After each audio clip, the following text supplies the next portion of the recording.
Next national exit exam, जो कि replace करने वाला है दो एग्जाम को, नीट पीजी और एफएमजी जो फॉरेन ग्रेजुएट के लिए एक एग्जामिनेशन होता था, वो दोनों को ये रिप्लेस करने वाला है 2022 तक। तो अगर आप एग्जाम देने वाले हैं 2022 या उसके बाद, तो आपको अपियर करना पड़ेगा नेक्स्ट एग्जाम। तो इस वीडियो पे हम बात करेंगे नेक्स्ट एग्जाम क्या है, ये कब उसका बिल पास हुआ, और इसका जो सिलेबस क्या है, इसका एग्जाम पैटर्न क्या है, और कौन कौन से ज़्यादा हाई यील्ड सब्जेक्ट हैं उसके बारे में हम बात करेंगे इस वीडियो पे। तो इस वीडियो पे आपको लगभग सारा डिटेल मिल जाएगा नेक्स्ट के बारे में, तो मेरे साथ बने रहिए। मैं हूं शुभम मेहर, 4th ईयर MBBS स्टूडेंट। तो चलिए वीडियो को अभी शुरू करते हैं।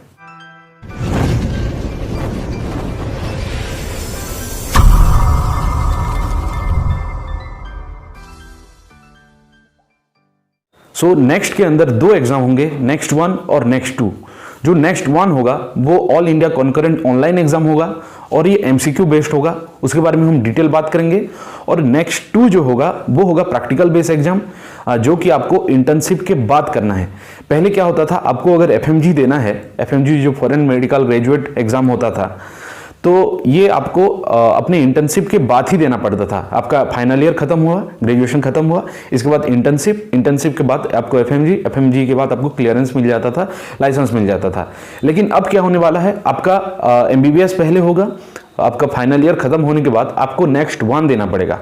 नेक्स्ट 1 क्वालिफाई करने के बाद ही आपको इंटर्नशिप करने का मौका मिलेगा, और इंटर्नशिप करने के बाद ही आपको नेक्स्ट 2 एग्जाम देने का मौका मिलेगा।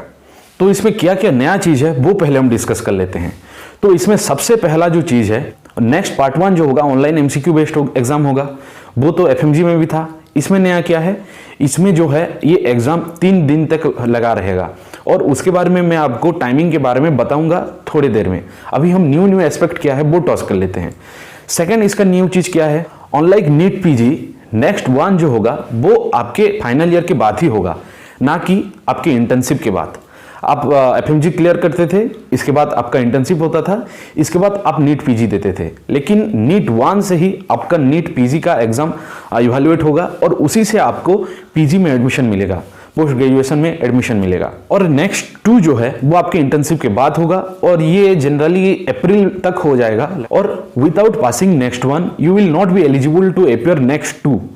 तो आपको नेक्स्ट 1 पहले अपियर करना पड़ेगा, क्वालिफाई करने के बाद आप इंटर्नशिप करना है, इसके बाद आपको नेक्स्ट 2 देना है। अगर इस बीच आप किसी भी प्रोसेस में फेल हो जाते हैं तो आपको मेडिकल प्रैक्टिस के लिए परमिशन नहीं मिलेगा इंडिया में, गवर्नमेंट में या तो प्राइवेट में आपको नहीं मिलेगा। तो अभी मैं आपको एक चार्ट दिखा रहा हूं, तो उसमें आप देखिए MBBS फाइनल ईयर खत्म होने के बाद पहले आपको नेक्स्ट 1 एग्जाम देना है, और नेक्स्ट 1 एग्जाम अगर आप फेल कर जाते हैं तो आपको फिर से नेक्स्ट 1 एग्जाम देना है। अभी हम देखते हैं, अगर आप पास कर जाते हैं, अगर आप पास करते हैं तो आपको इंटर्नशिप अपियर करना है, और इंटर्नशिप आप करने के बाद आपको नेक्स्ट 2 अपियर करना है। नेक्स्ट 2 में अगर आप फेल हो जाते हैं तो आपको एक लाइसेंस तो नहीं मिलेगा, लेकिन आपको नेक्स्ट 1 और एक बार देना नहीं पड़ेगा, और ये 2 से 3 साल तक ये वैलिड होगा। तो आपको 2 साल तक नेक्स्ट 1 एग्जाम देना नहीं पड़ेगा, और नेक्स्ट 1 का जो आपने पहले 2 साल पहले दिया था वही वैलिड होगा, और आपको सिर्फ नेक्स्ट 2 एग्जाम देना पड़ेगा। तो नेक्स्ट 2 अगर आप पास कर जाते हैं तब क्या होता है, नेक्स्ट 2 पास होने के बाद आपको PG में एडमिशन मिल जाता है। तो आप अगर अच्छा मार्क रखते हैं नेक्स्ट 1 में, आप ये चीज याद रखिए कि नेक्स्ट 1 आपका इवैल्यूएटिंग एग्जाम होगा, यानी कि नेक्स्ट 1 ही आपका कॉम्पिटिटिव एग्जाम भी होगा और आपका लाइसेंसिंग एग्जाम भी होगा। इसका मतलब क्या है, यानी कि नेक्स्ट 1 अगर आप सिर्फ पास करते हैं थोड़े से मार्क से, तो आपको इंटर्नशिप के बाद नेक्स्ट 2 अपियर करने के बाद आपको लाइसेंस तो मिल जाएगा, लेकिन PG में एडमिशन नहीं मिलेगा। लेकिन नेक्स्ट 1 में अगर आप अच्छे से मार्क रखते हैं, एक हाई ग्रेड मार्क रखते हैं, तो आपको इंटर्नशिप के बाद अगर नेक्स्ट 2 भी आप क्लियर कर लेते हैं तो आपको उसी एग्जाम में PG में एडमिशन मिल जाएगा। तो आपके मार्क के बेसिस में आपको कौन सा सब्जेक्ट मिलेगा PG में वो डिसाइड होगा। लेकिन नेक्स्ट 2 सिर्फ पास या फेल में डिपेंड होगा। जैसे कि नेक्स्ट 1 पे आपको नंबरिंग बताया जाएगा, कितना नंबर आपका आया है। नेक्स्ट 2 में सिर्फ आपको बताया जाएगा आप पास हुए हैं या फेल हुए हैं।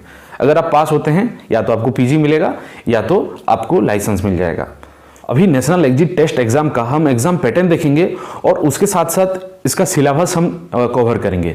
तो पहले मैं आपको एक चार्ट दिखा रहा हूं, इसमें एग्जाम पैटर्न दिखाया गया है, तो आप वो पहले देख लीजिए। तो ये जैसे मैं आपको बताया था ये 3 दिन तक होगा और इसमें टोटल ऑफ 540 क्वेश्चंस रहेंगे और it will be conducted over 14.5 hours, that is 3 hour pre lunch and 1.5 hour post lunch, यानी कि 3 घंटा लंच के पहले और 1.5 आवर लंच के बाद होगा। तो आपको डे 1 का शेड्यूल मैं पहले दिखा देता हूं। डे 1 में टाइमिंग प्री लंच और पोस्ट लंच। प्री लंच में आपको मेडिकल और अलाइन सब्जेक्ट यानी कि उसके साथ जो सब्जेक्ट होंगे वो 3 आवर तक होंगे और उसका टोटल मार्किंग होगा 120। और पोस्ट लंच पीडियाट्रिक होगा जो कि 1.5 आवर का होगा और वो 60 मार्क्स का होगा।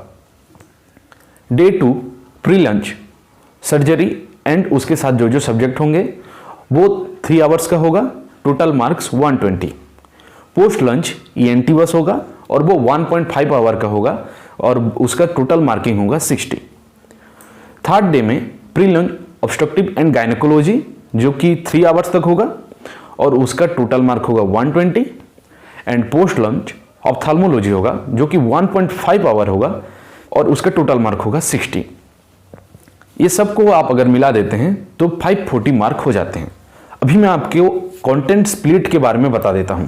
तो इसमें से 60% प्रॉब्लम सॉल्विंग के ऊपर होगा, आपको एक प्रॉब्लम दिया जाएगा और उसको आपको सॉल्व करना है एज ए डॉक्टर, और 30% कंप्रीहेंशन एंड एनालिसिस के ऊपर होगा और जो 10% है वो रिकॉल होगा, यानी कि आपको वो रट्टा वाला जो चीज आपको बस याद करना है वो 10% होगा।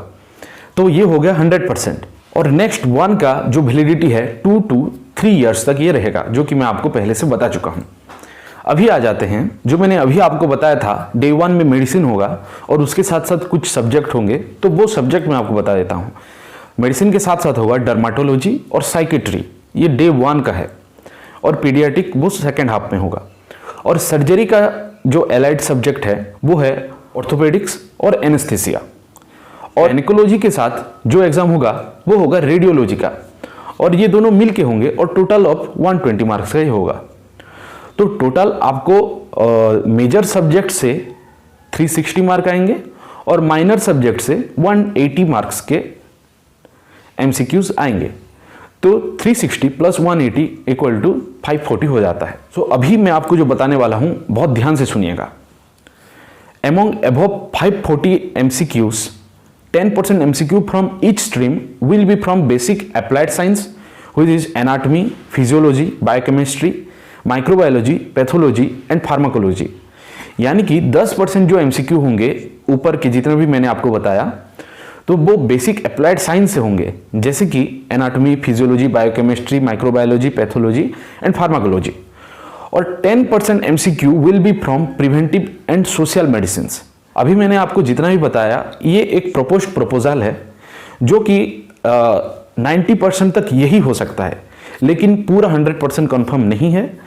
तो जब भी इसका फाइनल अपडेट आ जाता है वो भी मैं आपको बता दूंगा, लेकिन लगभग यही पैटर्न रहेगा, यही क्वेश्चंस आएंगे, इसी तरह से आएंगे। इसके बारे में अगर कोई और डाउट है तो मैं जब लाइव आ जाऊंगा तब आप मुझसे पूछ लीजिए, या तो कमेंट में डाल दीजिए जितना भी आपके पास डाउट्स है। अगर आपके सारे कमेंट्स को रिप्लाई मैं दे नहीं भी पाया तो जो लाइव सेशन होगा उसमें मैं सारा डिस्कस कर दूंगा और आपको बता दूंगा। और लाइव सेशन बहुत ही जल्द होने वाला है, या तो अभी जो संडे आने वाला है उसी संडे में हम करेंगे live session. So hope this video will be helpful for you all, और थैंक्स फॉर वॉचिंग।